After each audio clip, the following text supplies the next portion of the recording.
Most people underestimate the power of process. They stick it in the back seat and forget about it until it's too late. But they shouldn't. Processes run the world, literally all of it. Stocked supermarkets, on-time trains, and safely landing planes are all made possible by systems of intricate, interlinked processes. They are the secret sauce of every great company, and HR teams are responsible for some of the most important processes of all. Onboarding employees, building teams, crafting culture. These vital systems are the lifeblood of every organization. That's why this episode is brought to you by Process Street, the process platform of choice for HR teams around the world. Process Street is a no-code platform that lets you transform your most important HR processes into powerful workflows. Design beautiful employee onboarding experiences with extreme engagement that increase inclusion and reduce turnover. Sync tasks into Slack or Microsoft Teams, automate emails, handoffs, and so much more. Thousands of teams, large and small, trust Process Street to manage their most important people processes. Like Salesforce, that used Process Street to onboard all the 3,000 Slack employees after the $27 billion acquisition. You can learn more and sign up for a free account at www.process.st.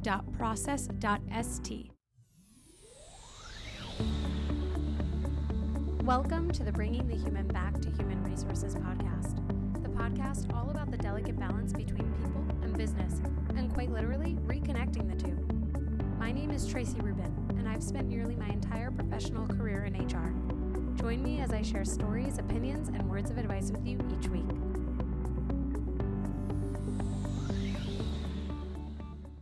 Hello, everyone. Welcome back to the podcast. Thank you so much for being here for another week. Don't forget to rate, review, and subscribe wherever you are getting this podcast. If you have Spotify or you're watching on YouTube, you can actually see the video of every podcast. I know I keep saying this, but it's a good way to remind you that if you are a visual learner like me, you can actually click open the video.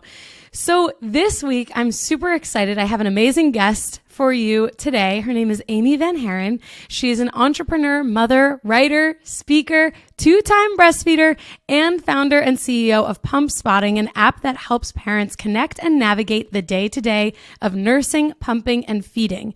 Amy has built communities and led creative digital storytelling and marketing for over 20 years. She experienced deep isolation while trying to navigate working and breastfeeding and saw a better way to unite and empower all the nursing and pumping women all over the world. So she went on to create Pumpspotting and has since served over 50,000 parents, worked with companies from NASA to IBM to Steelcase, and has been named a Forbes Next 1000 entrepreneur.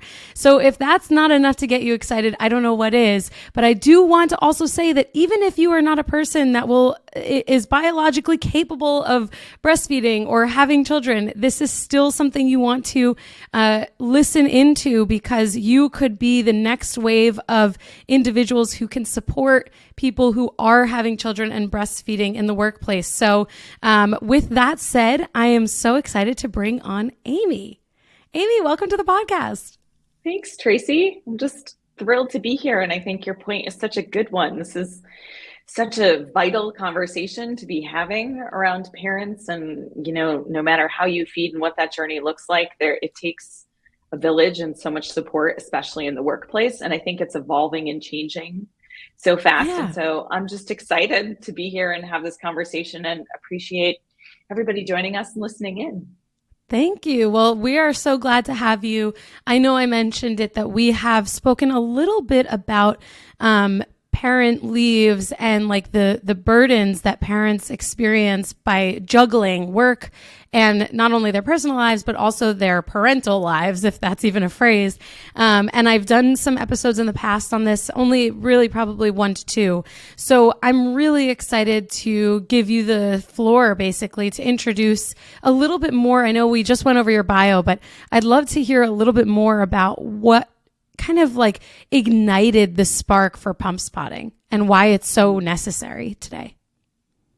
Yeah, I think for me, this whole journey began because of raw need, which is how many entrepreneurial journeys begin. I think we find ourselves in, a place of struggle or needing to solve a problem that hasn't been tackled before. And that was certainly the case for me. I never would have guessed that my journey to nourish my own children would lead me on this quest to really use technology to transform what that looks like for other parents.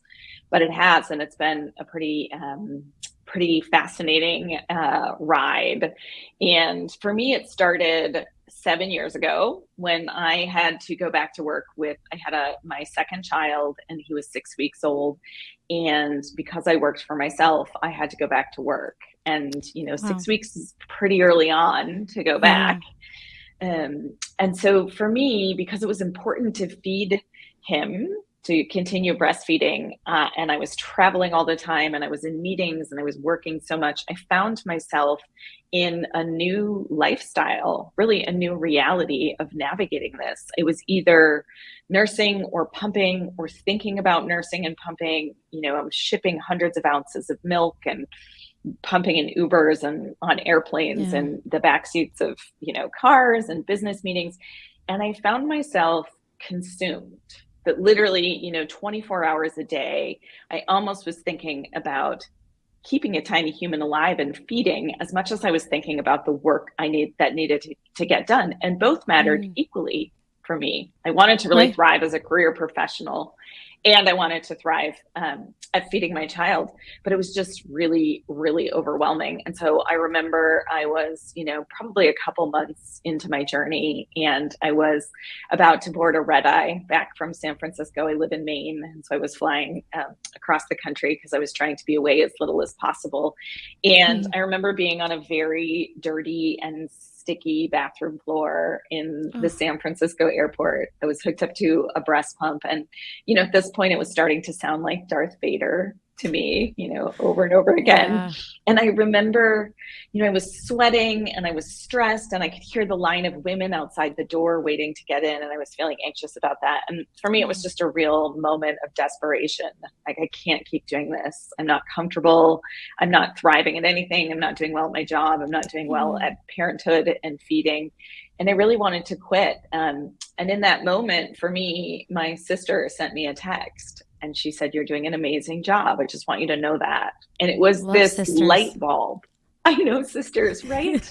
They just know intuitively what you need. But it was this moment, this light bulb moment for me, where I was feeling so isolated and so overwhelmed, and I wanted to quit both my job and breastfeeding.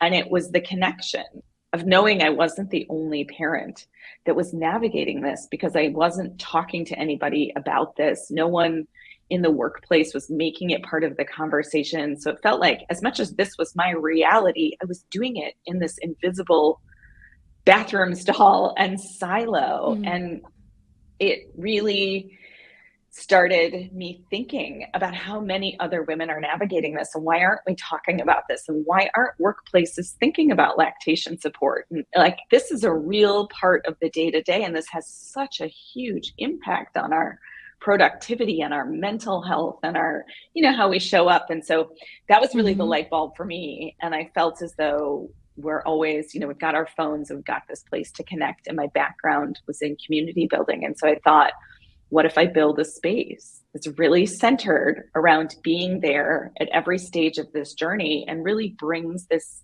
out in the open in a way that hadn't been before, and really connected and supported and nourished, and really looked at how we tackled the challenges of feeding a baby as lifestyle versus just, a pump or what have you. And that's where Pumpspotting first began.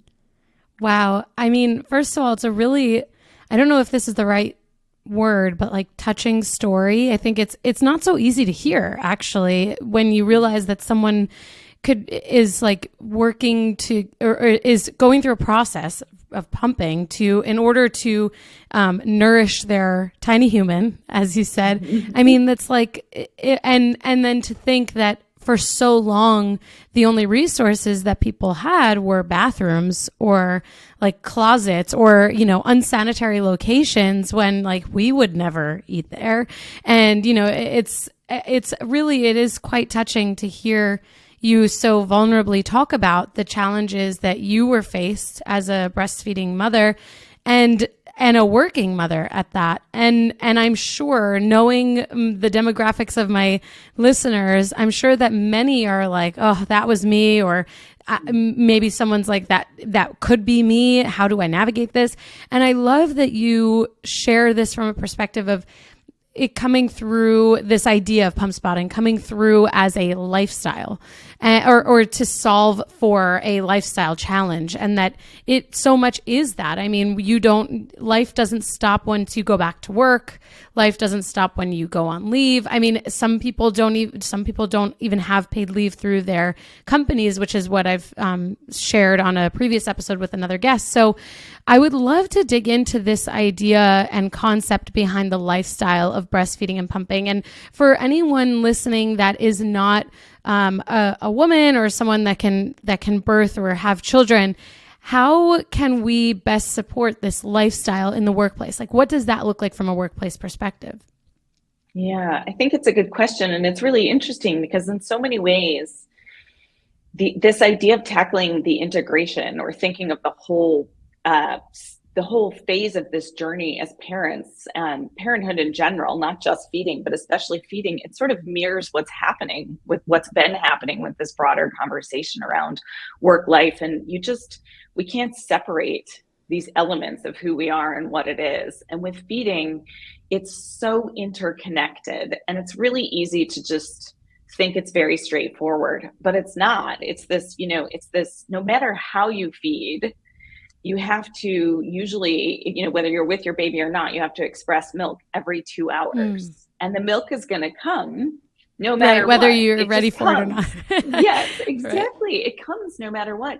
And so when you think about the implications of that, of what it means to plan your day around those intervals, those 2-hour intervals, or, even if you're working from home and your baby's smelling you or seeing you, and then your schedule's off and there's different times for feeding, or you're on Zoom and you have to turn your camera off because you need to tackle pumping or what have you, and or you're in the office and you have to be somewhere, or you're running out to the grocery store and you have to figure out where you're going to be in the time and what have you. And so logistically, you're running this calculation all the time of where the feeding's going to happen and when the feeding's going to happen and how you're going to keep the milk cold and, how you're going to transport it. And then you're going to communicate it with daycare.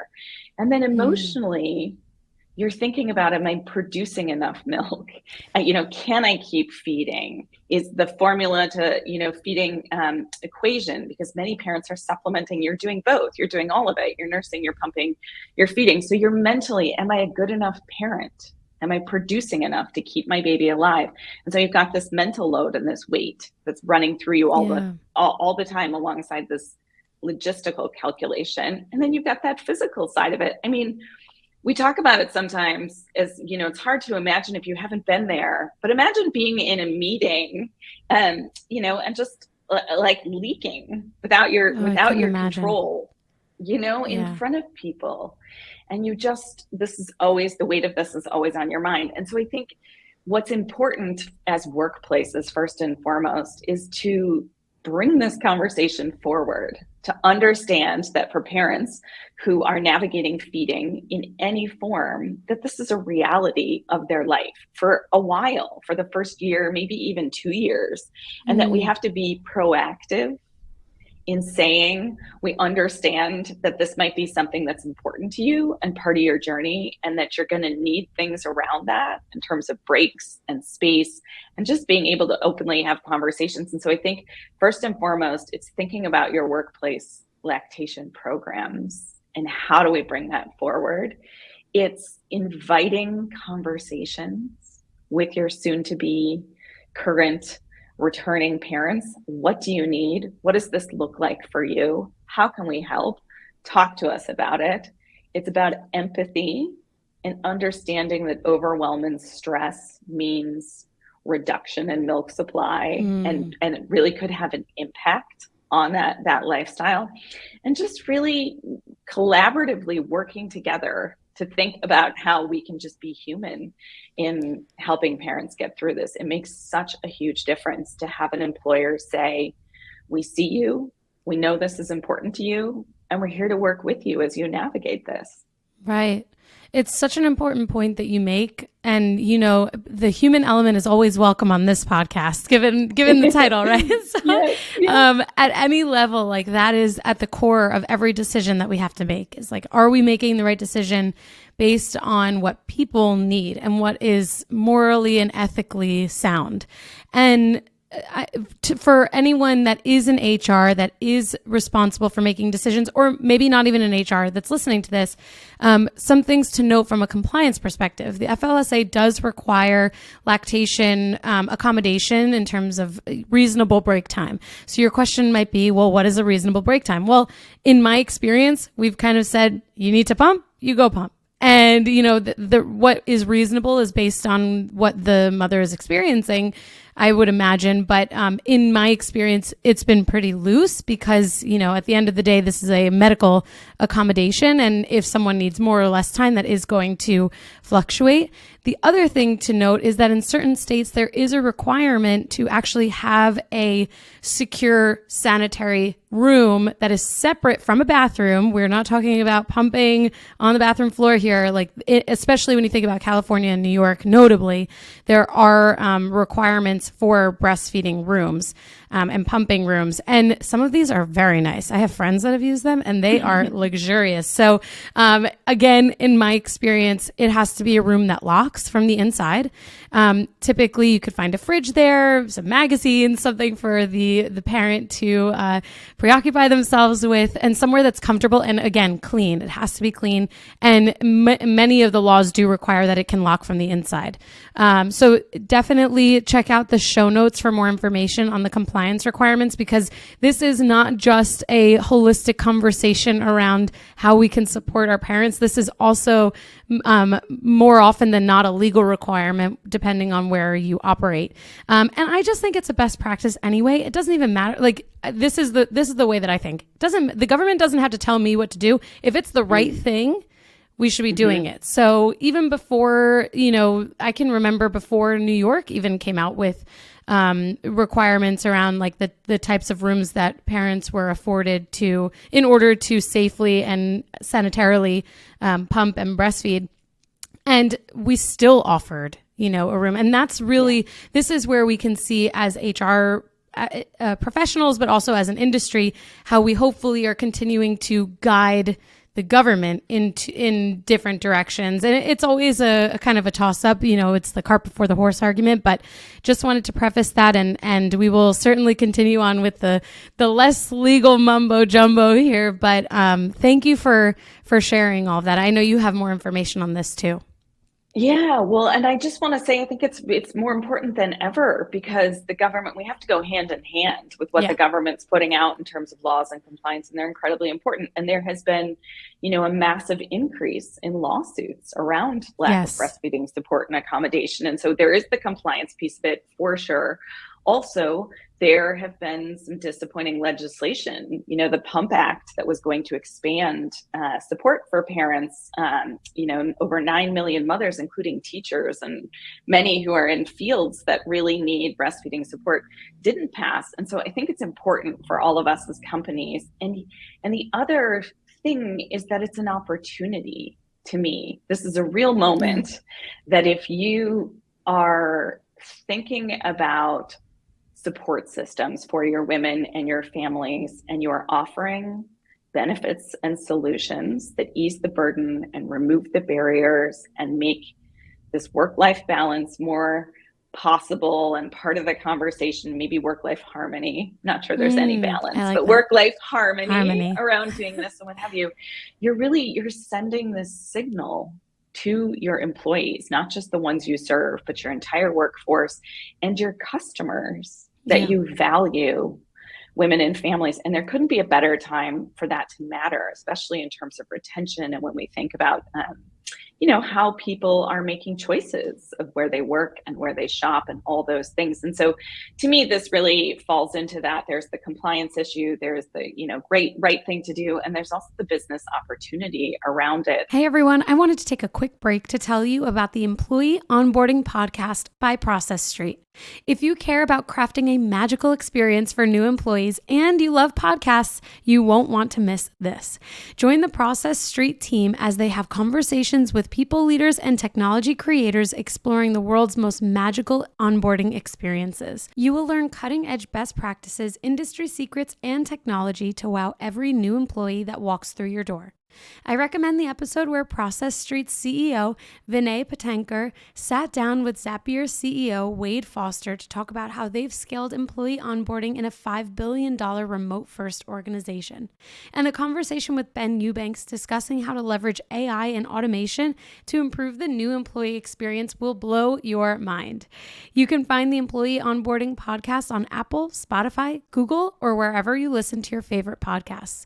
Go ahead and check it out, and don't forget, if you're interested in supercharging your employee onboarding or other HR processes, go ahead and give Process Street a try. You can sign up for a free account at www.process.st or check out their YouTube channel for a bunch of webinars and demos. And I think part of what we're trying to really do with Pumpspotting and with our employer benefit version of Pumpspotting is to simplify, to make it really easy to say, we get it. You're really good at building technology. You're really good at building rocket ships. You're really good at, building homes and doing all the things that companies do. But maybe you're not really good at lactation support or what a workplace lactation program looks like. And we can do it together. We can make it really easy. And I think one other thing that I want to say is the space piece is so important and the time is important. But what we've really identified is, again, it's holistic, that really to serve parents, it's about space, it's about time, it's about policy and putting it in practice. It's about access to lactation consultants and experts. So when you're up at 3 a.m. doing the spiral of questions and concerns, you just have someone and you have someone at the ready, not just like through your insurance and through, steps and hurdles, because a big part of this is ease of access to support. And the last thing, and I think the most important one, and this is why I'm so passionate about it, is because of what we've done at Pumpspotting around community, is that you need a sense of belonging. You need to be connected to others who are doing this. And, my story started from a story of one from me on that bathroom floor being disconnected. So we turned a 40-foot RV into a roving lactation lounge, and we called it the Breast Express. That's amazing. And we made it this welcoming space to sit with one another, to bring your baby, to have access to lactation consultants. We fed moms. It was just this beautiful, nourishing experience. And I moved on board and we traveled across the country for over 5 months. And after stopping in more than 60 cities and companies and parents' front doors and birthing centers and, having all these parents on board, this is really where we started to see the necessity of community for everyone and the power of bringing this to workplaces and these conversations. And one story in particular that really stands out to me is we had a gathering with the bus and with parents at NASA. And first of all, how cool is it to know that astronauts navigate this and heads of flight control, everyone, parents are everywhere. And this feeding journey is really universal when you're in that phase of life. And the conversation we had was very much about the isolation. And there was one parent there who said, I'm the only person in my building who's going through this and I don't have anyone to talk to. And I'm on a campus of 13,000. Oh my God. And you can, you start to think about what isolation really means for this when you're in this phase. And so offering really tiny fish in a huge pond, right? Like that's. Yeah. And if you aren't having conversations and you're not finding people and you're not having these warm spaces where parents are connecting, we really need to bring people together. And so I say that because the community aspect, and this isn't just for feeding, but I genuinely think especially for parents and families as they're navigating everything from when you're thinking about becoming a parent to going through conceiving to, postpartum to feeding, childcare. Across the spectrum, one real center that matters is thinking about connection and how we're making parents connect to one another and not feel so isolated on this journey. I think it's a really wonderful perspective to have. And my mind was kind of running there in the end that we all we were all birthed, right? At some level, some way, somehow, whether it was through a surrogate or through our biological parents, whatever that looks like. And so we all have this like common denominator that someone in our lives has been in this situation at some point because it's inevitable. And you think about even going back 50 years, I can't imagine what it was like to be a person, a woman, and carrying a child and breastfeeding and all of that while like workplaces didn't even necessarily have space for you to begin with, whether you had a child or not. And I think it's a really important point that we drive home that this is not just a clinical or medical challenge, but it's actually a human challenge. And that's why in the beginning, I'm like, well, don't go anywhere if this doesn't pertain to you, because actually it does. We all have an opportunity to really influence the direction that our workplaces go toward. And there are workplaces that are like, I'm only doing what the government tells me I have to do. There are workplaces that are like, screw the government, doesn't matter. I'm just going to do whatever I want to do. We certainly see that all the time, and they're usually in court. And then we also see, businesses that are like, well, where can we find this balance? How can we meet our employees' needs and also drive our business forward? And I always say this, that if you have happy employees, your business will thrive. You don't even have to think about it. As long as you are keeping the people that drive your business at the focus of every decision that you're making. Obviously, there are, of course, nuances there, but generally speaking, you're going to be doing the right thing. And so when we think about this being a human challenge, this is where, we've even seen legislation that impacts, our bodies as women, as childbearing people, however we want to phrase it. There is a lot out there that can determine our ability to navigate the workplace and life in general as human beings. And so I think that this is one tip of the iceberg, I suppose. And I know that you all at Pumpspotting are doing a lot of work to navigate and help other companies and even the government navigate changes and influence change too. Yeah, because it doesn't have to be massive. You can start within your company. You can start with one parent. If you have one parent who's navigating through this or thinking about it, it's really it's about how we change the culture and how we do that in small ways. And certainly that's what we think about day in and out on our end, is how do we remove the barriers and make it simple for companies and organizations to show up and support as much as it's simple and easy for parents, because it has to be on both sides of the spectrum.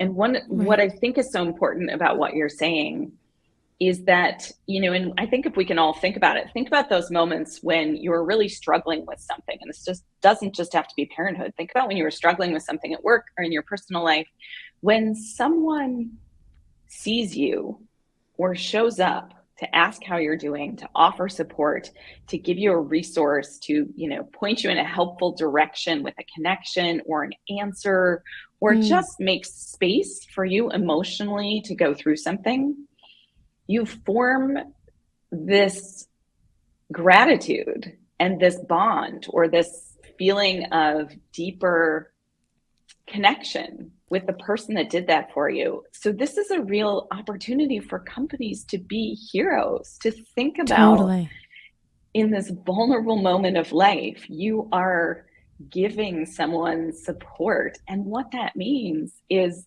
they're going to show up every day happier. They're going to tell all their friends that they're happy to be there. You are essentially have this moment in time to make a few small changes that have a tremendous impact, not just on their lives, but really on how they feel about you as a company. And to me, that's exciting. That's human. That's how we connect. Absolutely. And for anyone listening that is interested in hearing more information about how, parents who are treated well can help you navigate whether a company is going to treat you well, regardless of whether you're a parent or not. You can go back to episode 72 where I chatted with Raina Boston about just that companies that treat parents well are going to treat you well, regardless of whether you're not a parent, whether you are a parent or not. And I really, this to me is like coming back to this human issue. We see this all the time, and we're seeing it now even in like the content that's created, what's going on in the media with, I hate to keep bringing it up, but like quiet quitting and some of I keep talking about how the conversation is focused on the wrong thing.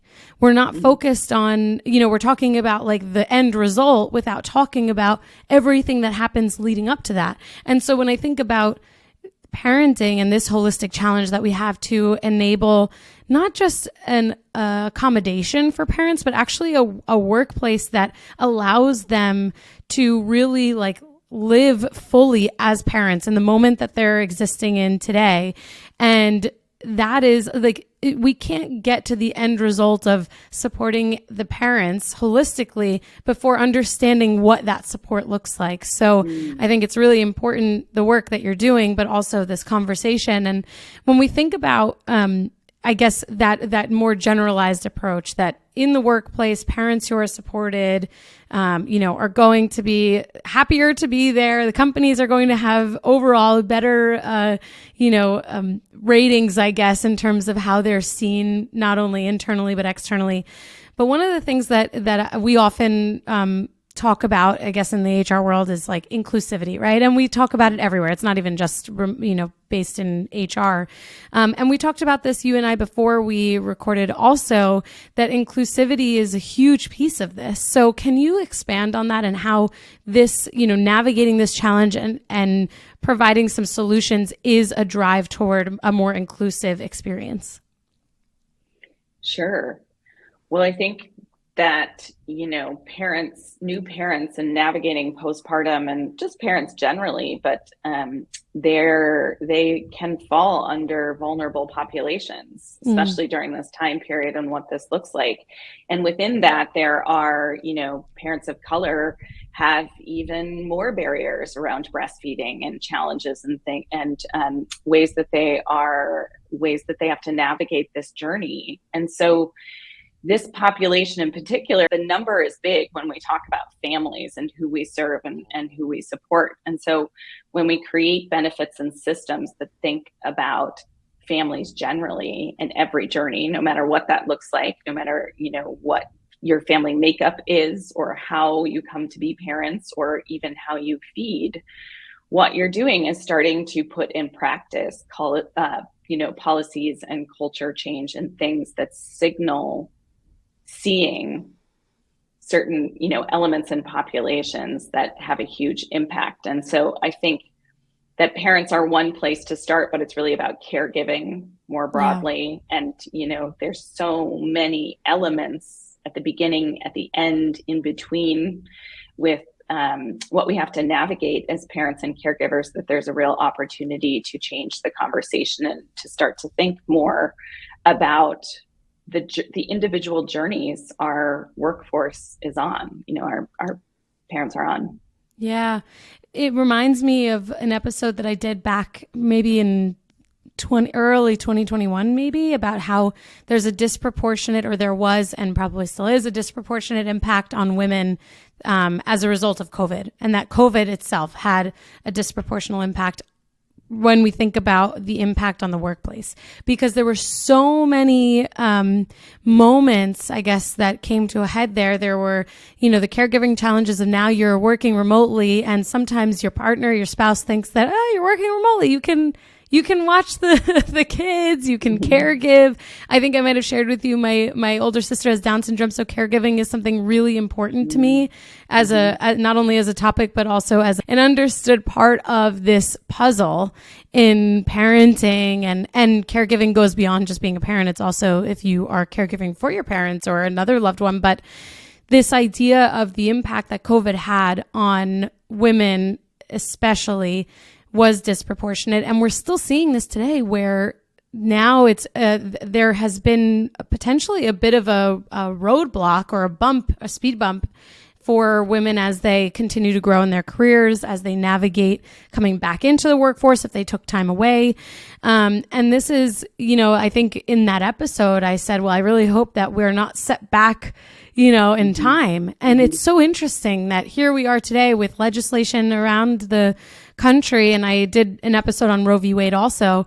We have legislation around the country and globally that really can kind of point a light in this direction that, well, we kind of did lose a little bit of traction, and we have to kind of like make up all of that progress that we had, and we have to keep going forward. And so how, workplaces have a huge influence on cultures and environments for people in their lives. I mean, I always say too that people are not checking themselves at the door. Like, we are the same people at work as we are at home. Maybe we're a little different in how we carry ourselves or communicate, but overall, we're not leaving those things at the door. So when we think about this, concept of inclusivity and how we really afford parents and caregivers and everyone in between the opportunity to feel supported every step of the way, it's not just important, it's imperative.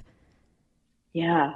Yeah. And you can't leave milk production and, at the door when you come in particular, right. Keeping a tiny human alive is something that that is like front and center all the time. And right. So, even just keeping that as a leader, really just understanding that that's what's coming in the door with a parent sometimes is literally really enlightening, to think about it that way or think about that. And the other element of this that we've been thinking so much about and that we're really working to change with our product at Pumpspotting and what we're doing with employers is thinking about all workforces and everyone in every position, because we're in a time of innovation, which is very exciting, but we've still got a ways to go to think across the board, because it isn't just, parents and families in corporate offices or in, workplaces that have more traditional office jobs. For example, we just launched Pumpspotting for restaurants because parents need support